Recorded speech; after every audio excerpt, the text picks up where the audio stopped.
Welcome to Powered by Instinct, a podcast for professionals who think about how your fundamental nature drives performance. In each episode, Kolbe experts will interview top performers, team leaders, consultants, and coaches to discuss identifying team members' strengths, aligning those strengths with their jobs, and optimizing individual and team performance. If you're interested in getting more done more naturally, then let's jump in. Hello, and welcome back to another episode of Powered by Instinct. I'm Eric Herrera, and today our special guest is Stephanie Clerget. She's the VP of Training and Consulting at Kolbe. So I know we work together all the time, Stephanie, but thanks for joining me on the podcast today. It's my pleasure, Eric. Always love getting another chance to work with you. Yeah, for sure, right? And so training and consulting, that's a really wide kind of topic area. So tell us a little bit more about what your role looks like at Kolbe. Yeah, well, I get the pleasure of working with our certified consultants, so individuals who get trained in order to work with Kolbe Solutions. And so really what I love doing and get a chance to do every day is, doing trainings for some of our clients, but really what my goal is making sure that those folks who are using Kolbe out there in the world have the information that they need to do it well and apply it to whatever they care about most. Perfect. Yeah, that sounds awesome. And obviously, it's really handy because what we're going to talk about today is how do you compare two people's Kolbe results? And obviously, I work with a lot of clients, and this is probably the number one question I get asked of. You show somebody their Kolbe result, and they're like, hey, this is amazing. Now, can you tell me about fill in the blank, right? My boss, one of my employees, my wife, whatever. So that's what we're going to focus on is, all right, how do you compare two people side by side? And, we have a pretty simple process for that. As you know, we have if you want to think of it as a communication report, great. We call it a comparisons A to A, but that's really what it does is it puts two people side by side and it says, hey, here are some helpful tips and things you can do when you're communicating with this person.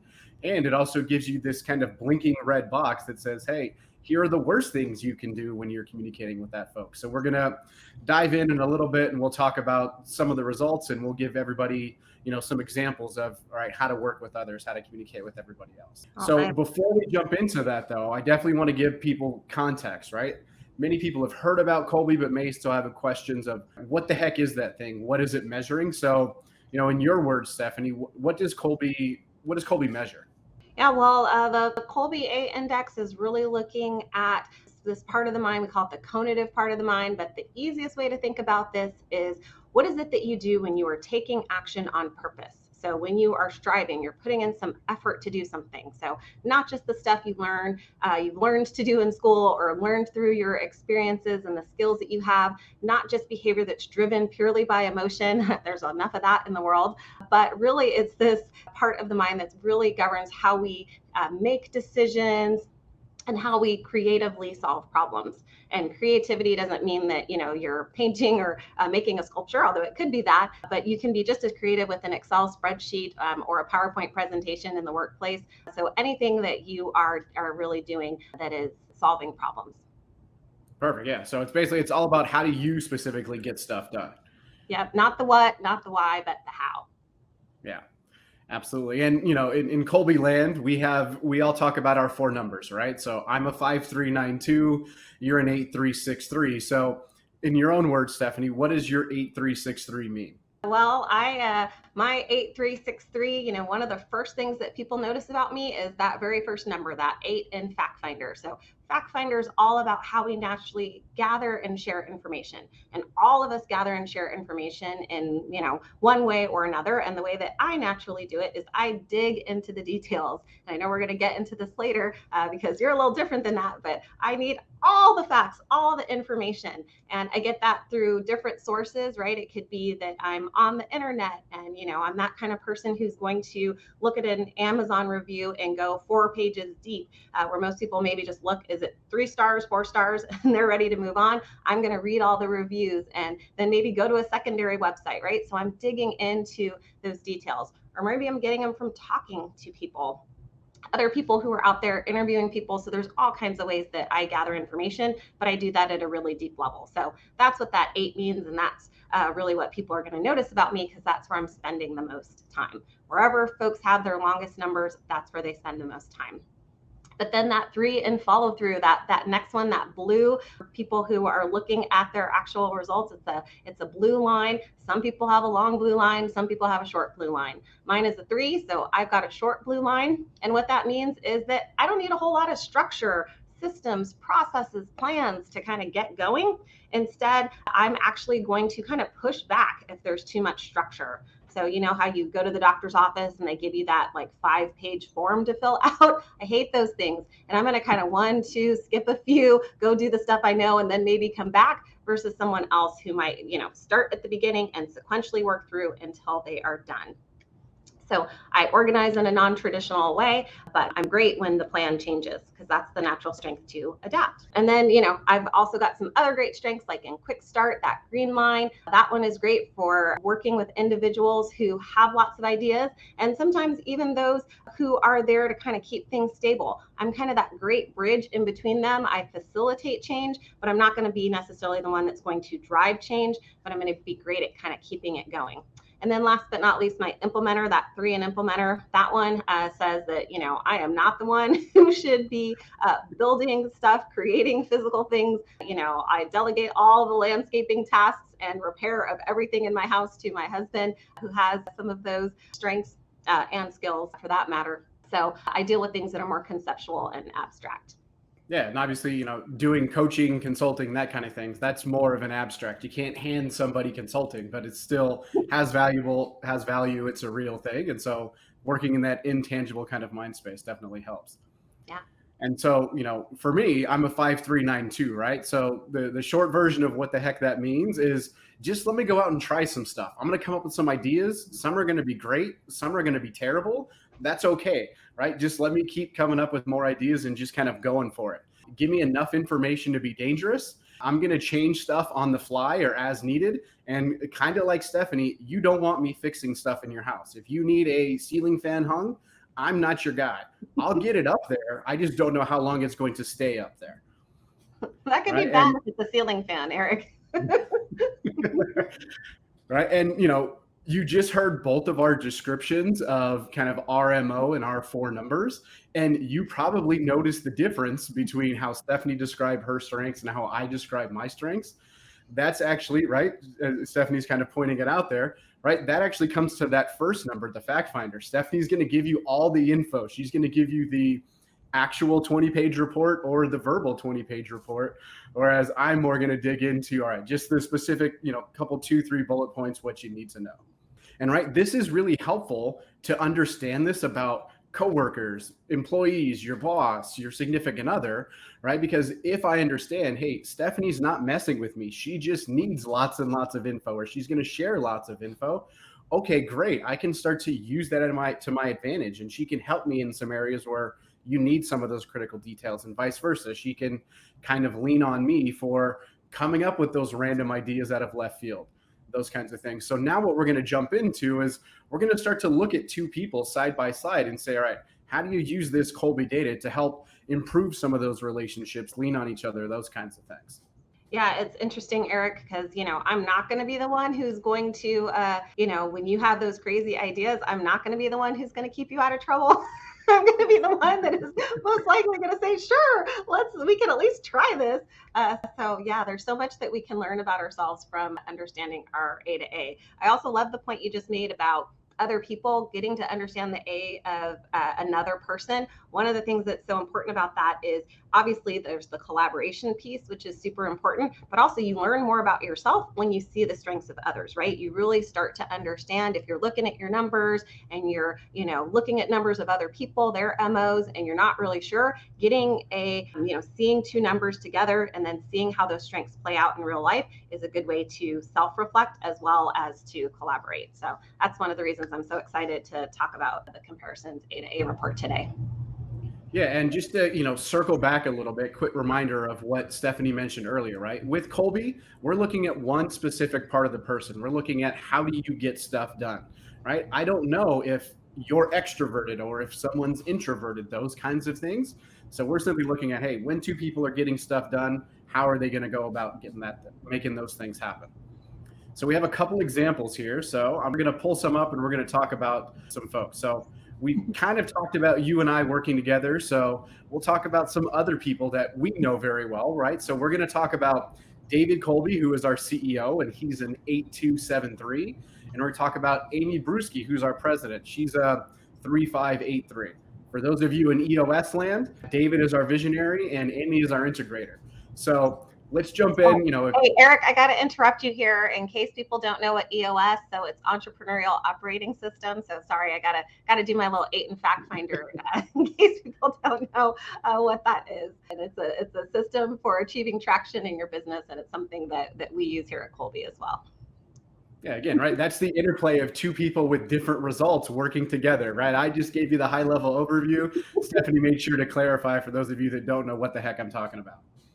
All right. So now again, Stephanie, we're talking about Amy and David, right? Our CEO and our president working together. So what tips or advice would you have for the two of them? Yeah, well, David is much like me, so I guess that means I'm like a CEO, right? Actually, that's one of the misconceptions is that, you can't just look at a MO and look at a job description and assume that because someone is in a job and they have that MO that that's the right one for a CEO. So I'm definitely just kidding with that one.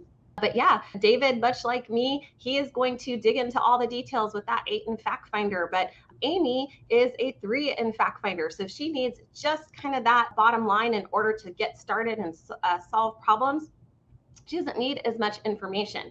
And the report's going to tell you that they have a high level of conflict, or at least a potential for a high level of conflict. And that's because the distance between those numbers, the 8 and the 3, they're far apart. And so they have a real chance of having some conflict. What's interesting about this conflict is it can, from the outside, maybe look like it's a personality thing, but David and Amy enjoy each other's company. It's really a conative conflict. It's a difference in the way they naturally solve problems. So Amy isn't going to have such a need to dig into the weeds. And certainly if she needs data or information, as any president of a company would, she's going to go get someone else to go do that. But if David gives her too much information, her eyes are going to glaze over. Literally, you'll see her eyes starting to glaze over when there's too much information. So he really has to be careful that he is not requiring her to justify her decisions with lots of information and data, and make sure that he's not overwhelming her with too much information. And then, on the flip side of that, Amy really needs to make sure she's giving David a chance to go get more information if he needs it, or ask questions to the appropriate individuals to get the additional details that he really needs, or to get the specifics. Because sometimes she might say something to him that makes complete sense to her, but he has a lot more detail that's needed before he can actually, act on what she's asking him to do. Yeah, and they've worked together for 20 years, and so they have the benefit of being working at Kolbe and those kinds of things. So they have this info ahead of time, so they figured it out. But we work with clients all the time where they haven't been privy to this info, and so from Amy's perspective, sometimes what it looks like is David's interrogating her, right? And he's not doing it on purpose. It's just question after question. I need more info about this. Tell me a little bit more about that. And so then they kind of push back. And then when Amy answers, it's very brief, it's very short. And so it's almost like she's expecting David to read his mind. We see this, as we see this play out all of the time. The good thing is it's normal, it happens, right? And once you have this info, it makes your life much easier. And like we said, with these communication reports or comparisons reports, you also get those blinking red boxes that say, hey, here's the worst thing that you can do. Yeah, it's really interesting because a lot of times people will try to solve these conflicts that they have in the work environment by doing some of the traditional stuff. It's like, hey, let's go grab a drink together, or do go have team building activity where we do trust falls or whatever it is to build trust. But this isn't about not liking each other. It's really about just two different ways of taking action. And yeah, I love what you said, Eric. This is one of the reports that people really love, and one of the things that they love about it is what you mentioned, which is it gives you not only a description of the strengths of the other person and not just tips, but one of the tips it gives you is the worst mistake you can make. So for example, I'm looking at the report right now between David and Amy, and this report is saying, you know what, the worst mistake that you can make, Amy, is expecting David to read your mind, right? Because she's just given the overview. And so if you expect that David knows all the extra information that may have gotten you to say what you said, that's not going to happen. He's going to need to ask questions and get additional detail before he understands really where you're coming from in certain cases. The other thing, I think we didn't mention this one yet, Eric, but this report is really cool because it's kind of a 2-for-1 sort of thing, where one part of the report is written to one person about the other person, and then vice versa. So there's a report for David written to him about Amy, and then she also gets a report written to her about David, which is pretty cool. Yeah, and we've mostly been talking about the differences between their two results, but also similarities go into play as well, right? So kind of looking at their results. So David's a 7 in quick start, Amy's an 8. So you would think, all right, good to go. They're on the same page. But the way it plays out in real life is they both come up with their own independent ideas, right? Looking at the exact same problem. And sometimes when you have an idea, if it's not your idea, you'll go along with it because you're like, yes, I want to do what's right for the company, right? But it's not your idea. Sure. We see and so you don't jump on board as quickly. We see the same kind of thing where, let's say somebody is like you, right, has an 8 in Fact Finder, and they're working with somebody else who's an 8 in Fact Finder. Well, you've done all of your research, you've done all of your homework, so you know that your research is right. Well, guess what? That other 8 in Fact Finder, they also did all of their homework and their research, and they know that they're right too. And so you can still have some of those conflicts even when people have the same kind of numbers. Absolutely. I mean, you can just go right down the line, like you said with Fact Finder. Just because you've got two folks who both need the specifics doesn't mean that they need the same specifics or that they want to get it from the same sources, right? Same thing with follow through, right? Just because you're with someone who needs a lot of structure and naturally plans doesn't mean that you're going to have the same plan that they have or need the same types of structure. Maybe they're going to put it in an outline and you're going to put it in a flow chart, right? So there's so many different ways that you can look at this information. And I love what you said about the similarities as well.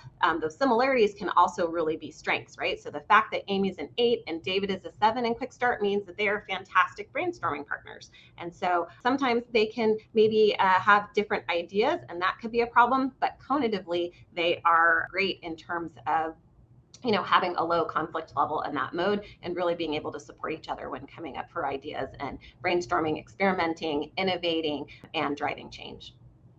Yeah, absolutely. All right. So we've talked about David and Amy, but we want to look at lots of different results. So let's take a look and see who else we have here.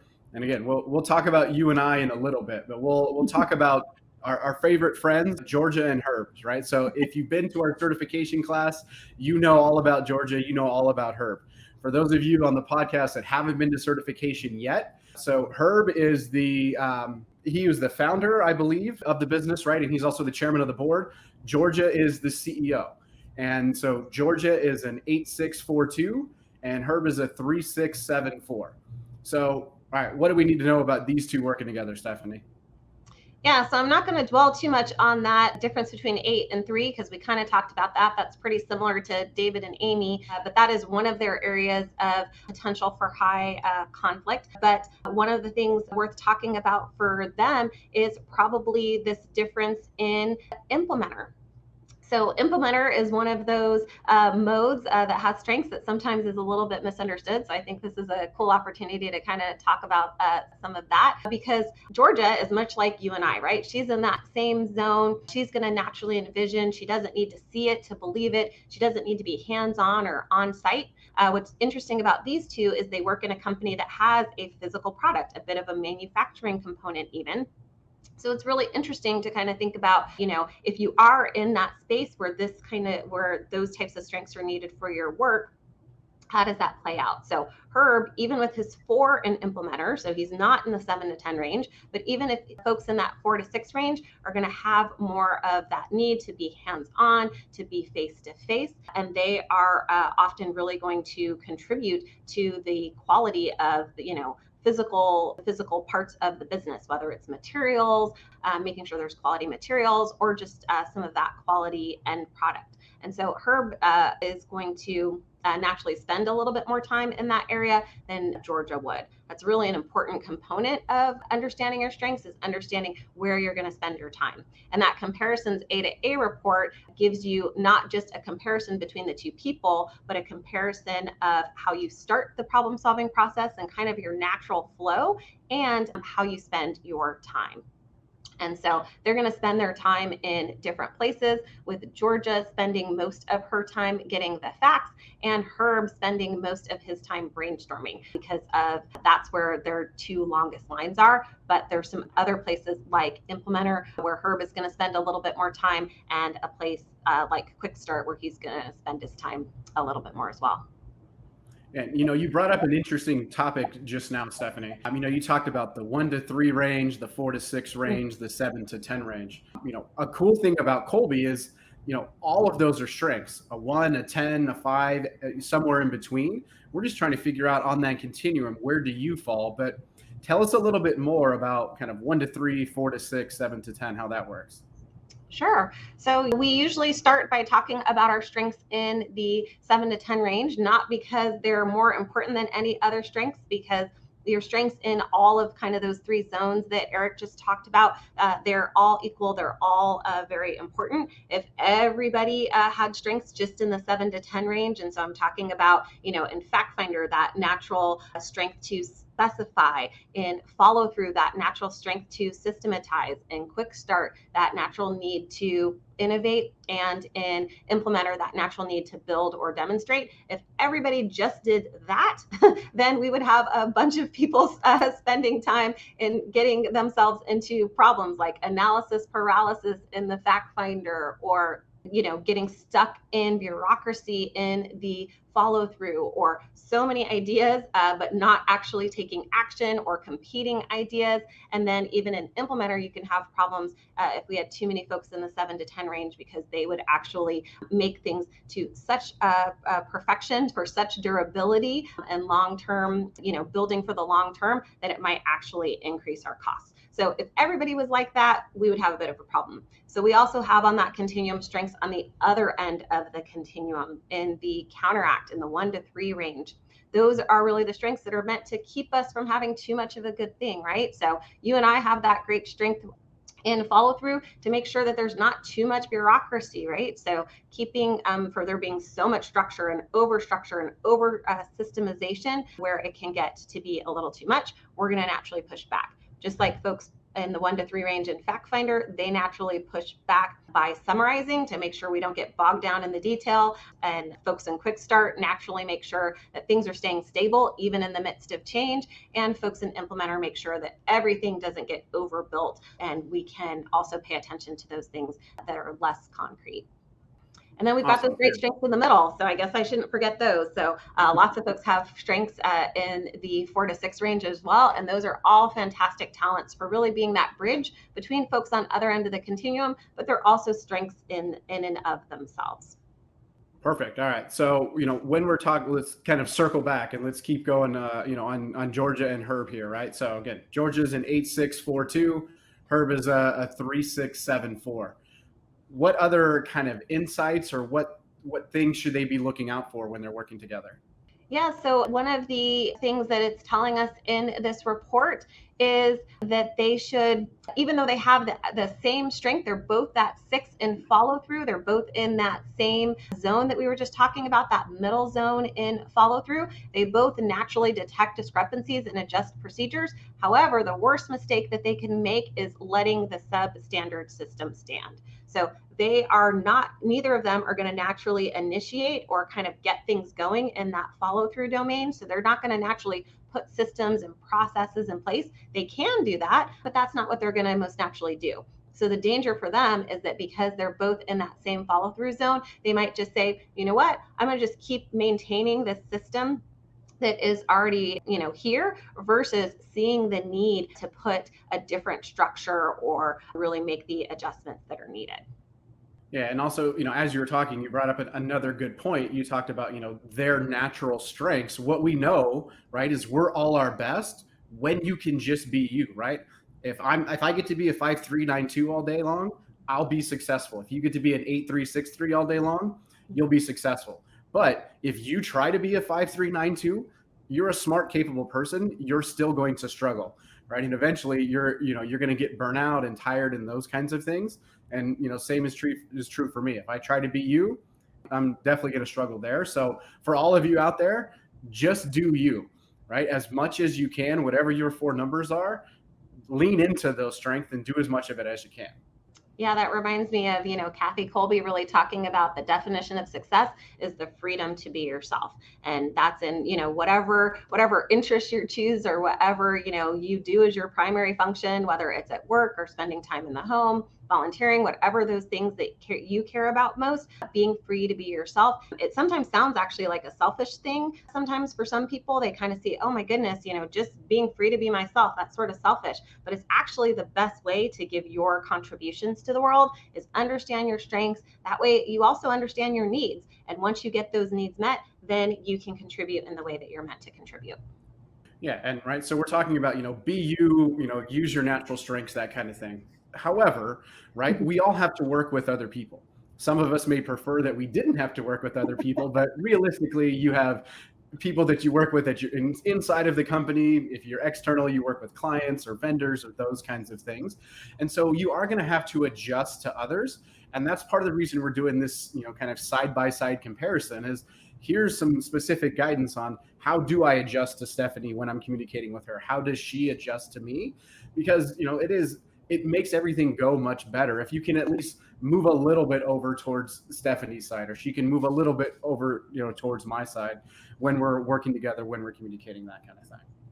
Yeah, it can also really help to understand when should you really lean on the strengths of one person versus maybe another person, right? So, going back to that example with David and Amy, I said they were great brainstorming partners. For me, I really lean on David when I need someone else who's going to kind of do that fact finding and dig into the detail and get very specific with me. But if I choose the wrong partner to do that with, I'm just going to frustrate them. So, understanding the strengths of the other people that you work with can be so valuable in getting tasks done. Yeah, it's kind of like a cheat code. So especially, when you have you bring somebody new onto the team, you hire a new employee, that kind of thing, from day one, if you know specifically, hey, here's how I need to have communications with him, with her, it makes your life so much easier. And, for those of you that are leaders, you should do the same thing with that new employee, that new team member. Let them know, hey, here's how I communicate. Here's how I'm going to do stuff so that they're aware too, because in that kind of feeling out initial period, there can be some bumps in the road. This can help you to smooth those things out. Absolutely. It kind of reminds me when people say, I know my strengths now, what? One of the first things I tell them is find someone else who knows their strengths or get someone else to find out what their instinctive strengths are. And then get one of these comparisons A to A reports, because it really does kind of helps with that collaboration, but helps you to kind of get to know yourself better as well. You want to look at another one of these, Eric? Yeah. Earlier when you were talking about David, you brought up his MO and you said, hey, that doesn't necessarily mean that just because he has this MO, he should be a CEO, right? We see lots of different MOs in lots of different positions. And so we have another example here of 2 people with, fairly different results, but that are doing the same job. So we have Lisa, who's a 7.752, and then we have Suzanne, who's a 3.385. So they're both in sales. So Stephanie, what do we need to know about these 2? Yeah, so these 2, as you said, they have very, very similar job, but they cognitively are practically as different as you can get, right? Lisa with that 7.7 and that fact finder follow through, and Suzanne in that 3.3 and her fact finder follow through. That report is going to tell us that they have the potential for high conflict because their numbers are so far apart. So the first thing they're going to notice about each other is that Suzanne is really going to start the problem solving process by brainstorming. So she's really really going to kind of get great. So, she is working in an environment where she's working with clients. And so what she's going to naturally do is start to brainstorm with them. What are some solutions to the problems that they're having? But Lisa is really going to start a project or start problem solving or working with clients by getting the details, but also she's going to really focus on what is practical, right? She's going to weigh those pros and cons. She's going to get information before jumping to a solution. And so they're going to naturally see that they approach the client work that they do in two really different ways. And, one of the things that the report is going to tell us, it's going to say, hey, Lisa, one of the worst mistakes you can make is counting on Suzanne for the critical details, right? So if Lisa and Suzanne are working on something, Lisa might need to go somewhere else to get that information. But also one of the mistakes it says is, hey, Lisa, make sure that you're not using Suzanne to review your systems, right? So you've got a system and you're looking for some of those discrepancies or issues, what have you. Suzanne is going to say, you know what? Maybe this system doesn't need to be a 10 or 15 step system to begin with. Maybe you can kind of 1, 2, skip a few. Maybe you can reduce it instead of having, 10 steps, reduce it down to 3. And that might not be the place where Lisa really wants to start. She wants to either put a new system in place or really make sure that the system is working before she, does anything different, and certainly is going to follow things in a focused way. Lisa's going to need with that follow through, that 7 and follow through, she's going to need more time to focus. Versus Suzanne is going to be much more interruptible. In fact, if she doesn't get interrupted naturally throughout her day, she may actually interrupt herself with that follow through. So those are some of the really big differences that they're going to see naturally, but this report gives it a shortcut. So instead of them finding out all of this stuff about each other over time, this report really gives you, I think, Eric, you said earlier, that kind of cheat sheet to really make sure that you don't accidentally fall upon these landmines, but instead you get a chance to find out about them, as well as some tips to kind of make the collaboration a little bit more smooth. Yeah, and follow through is one that I find where a lot of times we're brought in is because it's causing a bit of conflict. And what it looks like is something like this. Someone like Lisa creates an amazing system, right? And she thinks through the 15 steps of all of the stuff that needs to happen. And if this happens, do this. And then if this happens, do this. And she lays all of those out, and it's well thought out. I mean, it's an amazing process, right? And then somebody like Suzanne or myself comes through and we don't follow any of that, right? We bounce all around, we cut those things down, we skip a bunch of steps. And so to someone like Lisa, it feels almost personal, like, hey, I spent all this time creating this thing. You're not respecting me professionally because I, put all of this thing together. And most of the time it's not intentional, right? It's just the person being them, doing their thing, and it's just having those different ways of operating. And so if you can just let people know, hey, this person does it this way, this other person does it that way, that honestly bridges most of the gap, just the understanding that we are different. And then you can give them some tips and tricks like we're talking about to help kind of close the remainder of that small piece of the gap.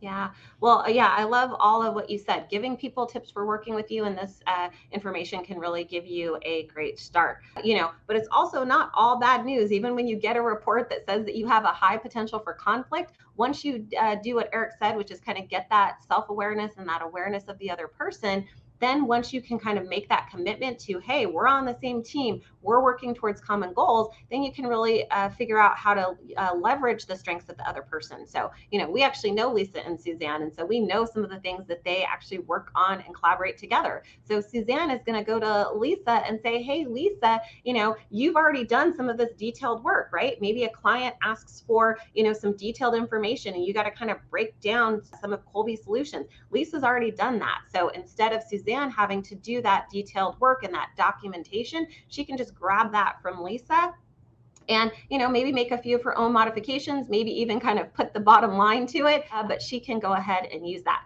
Same thing in follow through. For Lisa, if we always say the plan's the plan till the plan changes. So when the plan changes, Suzanne's going to be great at finding those workarounds, and she can really show Lisa, here's some of the workarounds I've used when something didn't quite work out. So they can, once they've found out about each other's strengths, they really can learn to work together in a very collaborative way.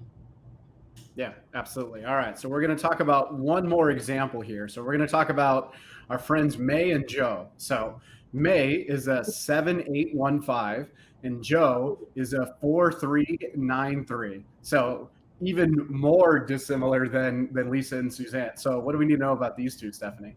Yeah, so these two have some of the things that we've already talked about, except that difference in quick start is just something we cannot ignore. The difference between a 1 and a 9 is about as extreme as it gets. The only more extreme it could get is if there was a difference of 1 and 10, right? So that is one of the things that they are going to most notice about each other. So really what they're going to want to do is dig into this report and not just look at, some of the things we've already talked about, like just the worst mistake or just the descriptions, but they're going to want to look at some of these actual tips. So looking at this report here, it is really saying to Joe, hey, Joe, when you're working with May, reward her for retaining stability, right? Because that's what May is naturally going to bring to the situation. She is going to, make sure that in the face of change, we keep the stuff that's working, which is so important. You've got to have kind of that stability. You've got to have what I kind of consider like that anchor or that foundation that you can grab a hold of when things are feeling very chaotic,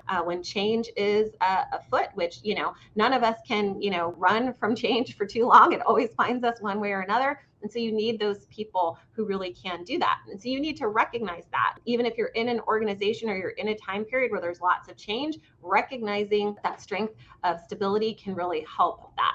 And the other thing you wanted to maybe say is maybe these two shouldn't be working collaboratively, right? Maybe they need to be working independently more often so that they don't drive each other completely crazy. Because there's only so much of that self-awareness and tips and whatever that can help. Sometimes you just have to do things separately and then come together. So, going back to that quick start example, Joe should probably find someone else to brainstorm with, because if he's got May in his brainstorming meetings, she is going to maybe be talking about, oh, well, that won't work with what's already working, and, kind of start, do some of that. And especially with her 7 in Fact Finder, she's also going to be fact checking at the same time. So that might not work in a brainstorming situation. So I would say, hey, Joe, go find somebody else to have some of those conversations with about change, and then come back to May and say, hey, May, we've got a couple of great ideas. How about you tell us how this is going to work with what's already going? How can we kind of keep things stable if we choose to work with one of these new ideas? Yeah, and speaking as a 9 in quick start, I definitely understand this situation here, right? And working with 1s in quick start. And honestly, anytime I work with a client, whether it's a team or an individual, and I see that they're like a 1, 2, or 3 in quick start, I start the conversation off by thanking them, because people like them keep people like me out of trouble. When I have my 75th brilliant idea of the day, as you mentioned, they naturally see, well, this is going to go wrong. This is going to break. We're going to upset these customers, those kinds of things. The truth is, neither of us is right or wrong. We need both ends of the spectrum to see, because they're going to see some of the stuff that, some of the potential downsides that I wouldn't see. And I'm going to help kind of nudge them along and, open up that new office or go into that new line of business that they may not naturally take that leap. You also mentioned, because they're so different, they probably shouldn't work together all the time.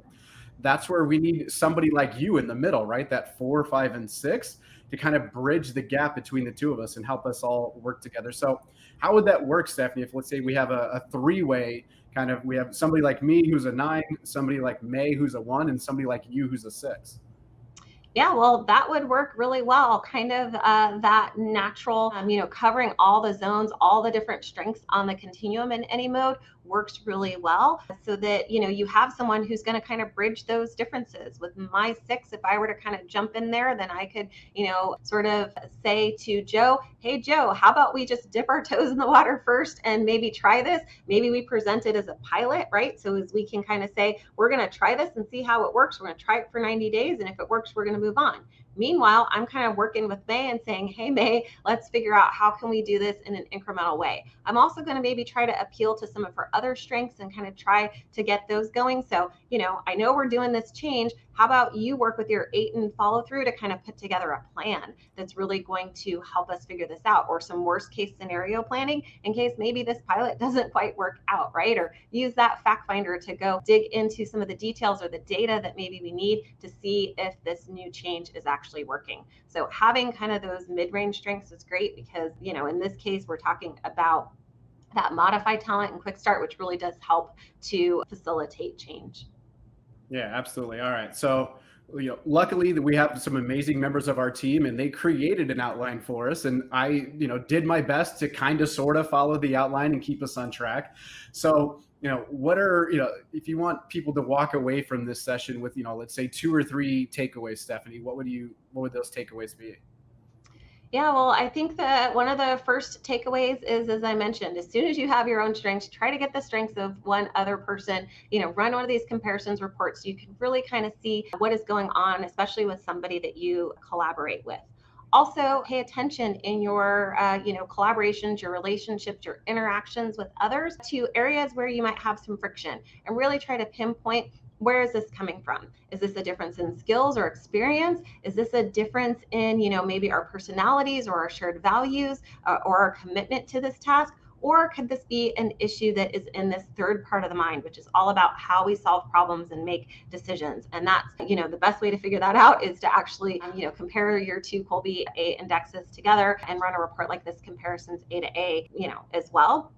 The other thing is, when you get these reports, if you get, sort of that very first page is going to kind of diagnose your natural conflict, your natural potential for conflict. And if you get low, low, low, low, don't just end there and be like, well, hooray, our relationship must be perfect. We're never going to have any kind of work friction, because you can keep in mind some of that stuff that Eric was talking about earlier, where you can still have competing ideas or competing data sources or all those kinds of things. So don't jump up and down just yet. I would encourage you to dig a little deeper.